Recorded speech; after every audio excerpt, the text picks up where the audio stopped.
We got great material on the fact that our title of our podcast is a sentence. What's the name of your podcast? It's a paragraph. That would be hilarious. What's the name of your podcast? It's a stanza in a poem. The first company whose name is a paragraph long. All right, here we go. 3, 2. This is Nick. This is Jack. It's Wednesday, mid-June, June 15th, and today's pod is the best one yet. It really is better than yesterday's pod. Except stocks. Stocks. True. They're at their lowest point in a year. Not gonna lie, it's not looking good out there. Okay, people are asking, what are we doing? Jack just ran into a Yeti in Madison Square Park, asked, what are we doing? And we are doing nothing. We have seen stock market downturns before. The biggest thing to avoid is selling your stocks at a low. Thankfully, we got enough cash to pay the bills. In the meantime, Jack and I, we're doing nothing. No, we are in New York. Yes, we are. And today we're gonna walk by the stock exchange. The literal Wall Street is like right over there. Do we like yell at stocks to stop doing what they're You want doing? to hold up a sign? Make stocks go up. This is Nick and Jack. That's our first story. First story, what do we got? NextDoor's stock rose on word that 3 venture capitalists bought the dip. One difference between Nextdoor and every other social media company: no trolls. For our second story, McDonald's just quietly slaughtered the salads from their menu because the healthy era is over. Jack, the Egg McMuffin? In Jack, the Egg White McMuffin? Out. And our third and final story. Florida is about to become the cleanest state in the country thanks to one company. NextEra. It's the biggest utility company on planet Earth, and they're shutting down oil, gas, and coal. Florida. But before we hit that wonderful next step, Playoffs. Ikea, the Swedish furniture company. You'll love it. Yetis, nothing is more satisfying than putting together an Ikea table. Besties, nothing is more frustrating than putting together an Ikea table. Well, Ikea, they pioneered affordable chairs, and you get to assemble them yourself. With the Ikea assembly manual. No words needed because it's a universal language, those little characters. But get this, Jack and I jumped in T-Boy style. Ikea is pioneering another industry. Ikea just announced they're getting into baby names. This is real. Ikea, literally built a name bank of 800 baby names. Those 800 baby names are based on Ikea products. Okay, so there is a shortage of nightstands, but there is no shortage of newborns. Ikea thinks their furniture can inspire your infant's name. Okay, Jack, let's check out the list here. For example, forget Michael, go with Mom. Forget Katie, go with Kivik. Forget Tony, go with Trotten. Be the only kid whose name has 5 consonants in a row. Sure, your child's future, it's gonna be tied to a Scandinavian fjord. And yeah, they're gonna have to figure out how to type an umlaut. But Ikea, it's not just a brand. Ikea is an internationally known language. That's right. So when your kid studies abroad, hopefully, he's gonna be like a rock star. She's gonna be a legend. Let's hit our 3 stories. 15 years before this song, 2 boys from the Northeast met in the dorm. They had an idea to cause a cultural storm. It's the best one yet, but the best is the norm. Jack, Nick, that's it. I don't even think they need to practice. 50%, that's a fat tip. T-Boy City on your list. If you know, you know, cause we ready to go. We can't wait no more, so just start the show. Start the show. For our first story, Jack, 3 major venture capital firms just bought the dip on Nextdoor stock. Because neighbors don't troll each other. Won't you be my neighbor? Well, Yetis, they by the way, sometimes troll each other. Jack and I were enjoying some lovely sweet green salads down in the financial district. We're talking to each other. We're trying to prepare this story for the pod, and we're wondering, is anyone buying the stock market dip right? It's tempting. I mean, the S&P 500 is in a bear market. It's down 20%. So Jack and I jumped in T-Boy style, and we noticed something that some venture capital firms were doing. Last week, we saw that 3 venture capital firms are buying the dip on one particular company, Big time buying the dip. including Mary Meeker and Greylock, a venture capital firm. Okay, so get this. It's public information when shareholders of companies buy or sell huge amounts of stock. And 3 major shareholders just bought major amounts of NextDoor stock. $40 million of Nextdoor stock. 3 major VCs are buying the dip of NextDoor. Okay, so now Jack and I went full Mr. Rogers on this. NextDoor is the social network for neighbors. Now, they SPAC'd onto public stock markets. They were one of the last SPACing companies, actually. They did it in November of last year. And they don't describe their users as like monthly active users. They're a little more creative than that. They say monthly active neighbors. In fact, we control F it. Neighbors, like by far their most said thing. Yeah, it really is. They love neighbors. Here is why Jack and I found this story so fascinating. NextDoor is unlike every other social media company because it's limited. It's geofenced. You can only be in the social network of your neighborhood. Yeah, the Upper East Side, that's like your thing. That's who you're hanging out It's with. kind of the opposite of the metaverse. It's like extremely physical. Yeah, it is. And so once they verify your address, they let you post about, that coyote that you saw that your neighbors did not. What was that noise? That's what you can post on NextDoor. I signed up for NextDoor literally just to get the weekly emails, and then I forward them to Jack because the subject lines are absolutely hilarious. Like, Jack, here was that subject line I sent you the other day. One of them said, update, it was a squirrel. Oh, that's what the noise was? The next one just said, someone left Oreos on 3 garages. Strange. That is strange. I have joined in the meantime, and the main one that I get actually is a little frustrated. Somebody says, pick up your dog's poo. Apparently, people are annoyed about this person walking around the marina with like AirPods not in. Now, the ticker symbol of this company is KIND, kind.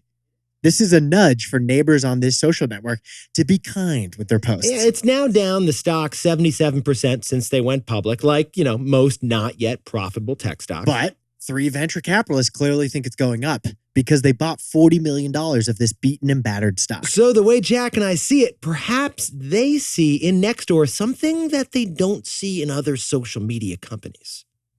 Feels like a takeaway moment. So Jack, what's the takeaway for our buddies over at NextDoor? It's not anonymous. It's accountable. Yeti, social media is packed with trolls. It's awful. They make it a toxic place. Everyone's talking about it. And trolls can thrive for one fundamental reason. Mm-hmm. Trolls are anonymous. Never in human history have we been able to insult each other with anonymity at scale. Let me repeat that. Never in human history have we been able to insult each other with anonymity at scale. Look, even if there's a name on your account, if you live 2,000 miles away, that's still anonymous. Right. NextDoor, though, they limit who you can interact with to only people who live in your neighborhood. Literally, physically, they are there. Now, they do have a profit problem. Losses keep growing, just like other tech companies. But they don't have much of a troll problem because neighbors are accountable with each other. It's not anonymous, it's accountable. For our second story, McDonald's just cut basically every single healthy item from its menu's history. McDonald's was being a people pleaser, Yeah. and that can be problematic. All right, Jack. Over the last 10 years, McDonald's, they've been under some pressure, right? They've been under pressure. They've been under pressure to add stuff to the menu that's not going to supersize you. Keep the Big Mac, but add an option to sub the fries with a little bit of kale. Keep the Coke, but give people an option to do half Coke, half Diet Would a Coke. little arugula kill you? Here's the news. McDonald's is adjusting their menu nationwide to have fewer items on the menu. Okay, so Jack and I were curious. They're slimming down the menu. What is it going to look like now? This isn't just slimming down the menu. This is a salad slaughter. Okay, Jack and I are going to sum up what we discovered. So McDonald's didn't say this at all, but Jack and I are calling it, it's the end of the era of healthy options. Yeah. Here are the specific items that have been cut from McDonald's menu. Hit us, Jack. All the salads. All right. The fruit and yogurt parfait. Really? The grilled chicken sandwich. That's pretty good. The egg white McMuffin. That was They're a all classic. gone. Yetis, if it's not deep fried, it is MIA. If it photosynthesizes, it's done for. Well, sliced apples and oatmeal, those are the only heart-approved items that'll stay. They're there. Those are the 2 healthier items that will stay in the Happy Meals probably. That's how much ketchup you put on them, but yeah. But McDonald's gave Bloomberg 3 reasons for cutting these items from the menu. First, Jack, straight up cost. Fruit costs more per pound than meat. Okay, then time. Tossing a salad takes a lot of time. And then finally, the last reason they're cutting all these healthy items is the workers. Okay, have you tried separating egg yolks from the egg whites? It's like a balancing act. You got to do this like 9 times, and then there's that one big glob that just won't separate. The hens are laughing at you. They think it's a joke. There's a tight job market, and they don't have time to train people to separate these healthy items. Ipso facto, Jack, the Egg McMuffin. It stays. Jack, the Egg White McMuffin. It's gone. So McDonald's is slaughtering these salads, but analysts expect that its profitability is going to rise, not like over time, immediately. Because it's less cost, it's less time, and it requires less worker training. Get this, their profitability is expected to rise 14% in the next 3 months. Healthy isn't healthy for profits at McDonald's. So Jack could not have said that better. So what is the takeaway for our buddies over at McD's? You can't be a people pleaser with products. All right, besties, get up close here. Interesting thing Jack and I should share with you. Jack is a people pleaser. We've talked about it a bunch. It's wonderful. I love that part about Jack. But for Jack, it's complicated, right? It's I hard thought for it you. was a strength of mine, Yeah. but being a people pleaser can be a weakness too. Jack, tell us a little more. Okay, for example, you go on like a vacation. All right. If you're a people pleaser, you might feel the pressure to visit everybody you know in that city or that place you're traveling to. But what about like your relaxation? Yeah, and those people may not want to see you. Yeah. What about your family's like joy? You don't Yeah. just want to please your friends. What about you? Yeah. Right? And those people may not want to leave their homes to see you. True. So Jack and I were looking at the situation. McDonald's is people pleasing too, but with products. Yeah. McDonald's wanted to please health conscious diners and make them feel welcome at McDonald's. But its healthy items are less profitable for McDonald's, and customers didn't even want them in the first place. Salads are popular, but they're not popular at McDonald's. So McDonald's people pleasing, it was hurting its core business. And you have to take care of yourself. Self-care isn't selfish. McDonald's, it's done being a people pleaser. And now a word about our sponsor, Robinhood. So for the last 3.5 years, Jack and I were running a startup within a startup, basically. We turned our company Market Snacks into Robinhood Snacks, the news arm of Robinhood. And at Robinhood, we co-hosted the Snacks Daily Pod that you got to know and love. At Robinhood, we also got to hire an awesome team of news people who run the Robinhood Snacks newsletter. Wild fact here, the biggest newsletter in America, Robinhood Snacks. A key detail, though, not many are aware of, is the editorial independence. So Jack and I set it up so that we could independently cover the most interesting and most important news stories of the day. Robinhood's commitment to free, digestible news snack style was an awesome differentiator. Yeah, if you're not investing in Robinhood yet, to get started, go to robinhood.com/tboy and choose a free stock. That's robinhood.com/TBOY. Certain limitations apply. All investments involve risk. Robinhood Financial LLC, member SIPC. By the way, Robinhood is no longer affiliated with us or the podcast. For our third and final story, avocados sue McDonald's. Now, actually, the world's largest power utility company is shutting down all of its oil, its gas, and its coal plants. Florida Power and Light wants credit for it, so they trademarked a new term. Florida Power and Light. I love how utilities companies just like get right to what they do. They keep it simple. Well, they're owned by a corporation called NextEra Energy, and this is the biggest utility in the United States and in the whole world. It's like if we named our podcast Two Guys with Microphones.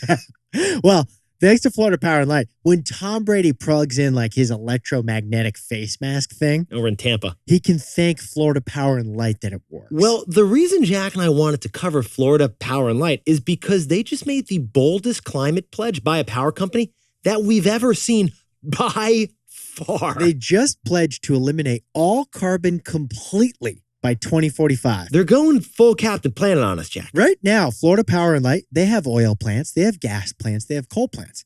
But in the next 20 years, they're going to literally, gradually retire and demolish them. In the meantime, they're building insane amounts of solar and wind to replace all that oil, gas, and coal. And then they're going to pepper the state of Florida with big batteries just everywhere. So wherever you are, there's something to plug into with clean juice. Like the 5 p.m. shuffleboard court at Del Boca Vista. Powered by the sun and wind. Funny thing, besties, that Jack and I should mention about this Florida Power and Light situation. Florida is going to become the state that has 100% climate zero customers. Yeah, like you'd expect this in Oregon, but in this case, Floridians are going to have no choice. They're going to have to be super environmental because their power company is super environmental. Yeah, so like Tom Brady's pretty big house, it's going to be fully carbon free Because the electricity from Florida Power and Light is completely carbon-free. Right. So now if Tom just electrifies his other things like his car, his lawnmower, he'll become the first carbon-free Super Bowl winner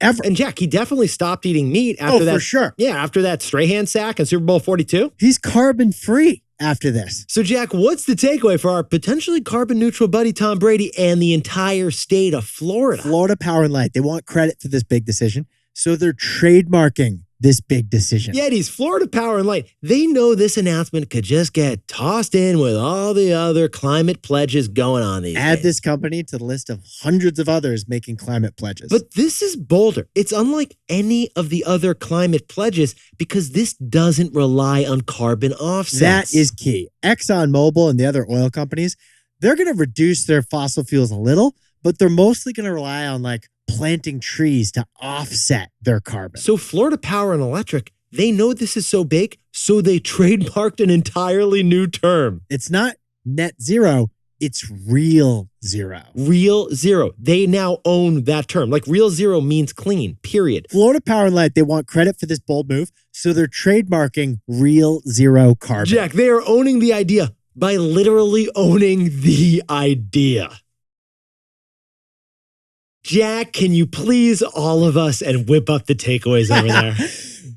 Nice what you did there. 3 VCs have money they want to invest, so they just bought the dip of NextDoor stock. NextDoor's differentiator. It isn't anonymous, it's accountable. For our second story, McDonald's, they're cutting all the healthy items from their menu. It's done being a people pleaser. Our third and final story, Florida Power and Light is going real zero. They want credit, so they're trademarking it. Now, time for the best fact yet. This one sent in by JC Kareem in Laverne, California. Push and play. Hello, T-boys and T-girls. This is JC Kareem again, and my snacked fact of the day is the tongue is actually the strongest muscle in your body. To be honest, don't really have anything else to say Well, about that. on a related note, Yeah? the only body part to name itself. This is the best fact yet. I can't believe you're going We to drop got this one years ago. This one's really good. The brain. JC, fantastic. Best fact yet. Yetis, you look fantastic today. If you haven't yet, remember to tell your buddies, HYH-TBOY. Have you had the best one yet? Jack, we got Mary Lane. Good dinner tonight. We got to, let's do it. West Village. City biking downtown. Let's hit the city bikes. We got to hit the bikes. Dibs on the e-bike. That's fair. Actually, I don't want the e-bike. Okay. I like a good schwitz. You're such a people pleaser.